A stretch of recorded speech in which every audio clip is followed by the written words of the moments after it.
Hello guys, ഇന്നത്തെ ദിവസം നമ്മളൊരു പ്രോഗ്രാം കാണാൻ പോവാണ്. അതായത് ഞങ്ങളുടെ അടുത്ത് തന്നെ മടത്തിക്കാവ് എന്ന് പറഞ്ഞിട്ടൊരു ക്ഷേത്രമാണ്, ഒരു ദേവീക്ഷേത്രമാണ്. അപ്പോൾ അവിടെ 10 ദിവസം ഉത്സവമാണ്. 15-നാണ് ഇതുപോലെ കൊടിയേറ്റ് കഴിഞ്ഞത്. 10 ദിവസം ഒരുപാട് പ്രോഗ്രാംസ് ഉണ്ട്. അപ്പോൾ ഇവിടുത്തെ ഉത്സവം എന്ന് പറഞ്ഞാൽ ഈ ഒരു ദേശത്തിൻ്റെ ഉത്സവമാണ്. അപ്പോൾ കാണാൻ പോകേണ്ടി ഞാൻ ആഗ്രഹിച്ചിരുന്നു. എനിക്ക് കഴിഞ്ഞ ദിവസം പോകാൻ പറ്റിയില്ല. അപ്പോൾ ഇന്നൊന്ന് പോകാമെന്ന് വെച്ചു. അപ്പോൾ അതിനുവേണ്ടി ഞാൻ എൻ്റെ കസിൻസിനെ വിളിച്ചിട്ടുണ്ടായിരുന്നു കേട്ടോ. അവന്മാരെല്ലാവരും വന്നിട്ടുണ്ടായിരുന്നു. അപ്പോൾ അവന്മാരിവിടെ ആദ്യമായിട്ടാണ് ഈ അമ്പലത്തിലോട്ട് വരുന്നത്. അപ്പോൾ ഞങ്ങളിന്ന് നടന്നാണ് വീട്ടിൽ നിന്ന് പോയിട്ടുണ്ടായിരുന്നത്.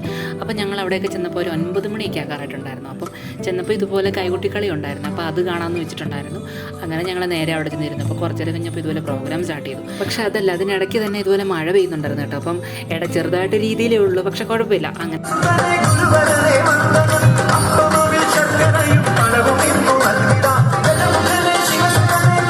പൊതുവേ എനിക്ക് അമ്പലങ്ങൾ, ആശ്രമങ്ങൾ, അങ്ങനെയൊക്കെ ഉത്സവങ്ങൾ എന്നൊക്കെ പറയുമ്പോൾ എനിക്ക് വേറൊരു വേൾഡാണ്. അപ്പോൾ പൊതുവേ ഇത്രയൊക്കെ വിശേഷ ദിവസങ്ങളൊക്കെ വരുമ്പോൾ ഞാനിവിടെ പോകാറുണ്ടെന്നുള്ള വലിയ കാര്യമാണ് കേട്ടോ.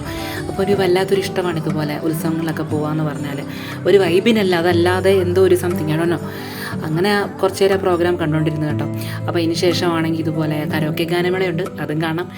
കുറച്ച് നേരം കാണുക എന്നുള്ളതേ ഉള്ളൂ. അപ്പോൾ അതിനുവേണ്ടി ഞാൻ വന്നിരുന്നിട്ടുണ്ടായിരുന്നു. പ്രോഗ്രാമൊക്കെ നല്ലതായിരുന്നു.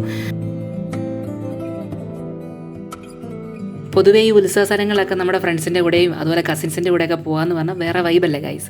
അപ്പോൾ അങ്ങനൊരു വൈബാണ്. അപ്പോൾ ടൈം ഇപ്പോൾ തന്നെ ഒരുപാടായിട്ടുണ്ടായിരുന്നു. അപ്പോൾ അവർക്കൊക്കെ തിരിച്ച് പോകേണ്ടതായിട്ടുണ്ട്. അതിലേറ്റവും രസമെന്ന് പറഞ്ഞാൽ ഇപ്പോൾ ഈ ഒരു മാസം ചൂട് കൂടുതലല്ലേ. അപ്പോൾ ഇരിക്കുന്നിടത്ത് നല്ല ആവിയാണ്. അതിനിടയ്ക്ക് ചെറിയ ചാറ്റമ്പഴുണ്ട്, എന്നാലും നല്ല ചൂടാണ്.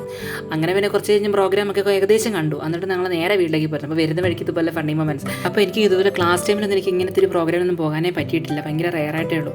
അപ്പോൾ ഇപ്പോഴും അവധിയല്ലേ എന്തായാലും. അപ്പോൾ ആ ഒരു അവധിയിൽ ഇതുപോലെ മാക്സിമം എൻജോയ് ചെയ്യാണ്ട് മിസ്സായിപ്പോയ പല മൊമെൻറ്റ്സും ഞാൻ റീക്രിയേറ്റ് ചെയ്യുവാണ് ഗൈസ്.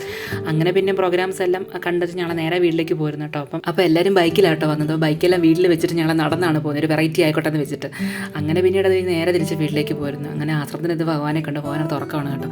അങ്ങനെ വീട്ടിലേക്ക് പോയിരുന്നു. ബൈ.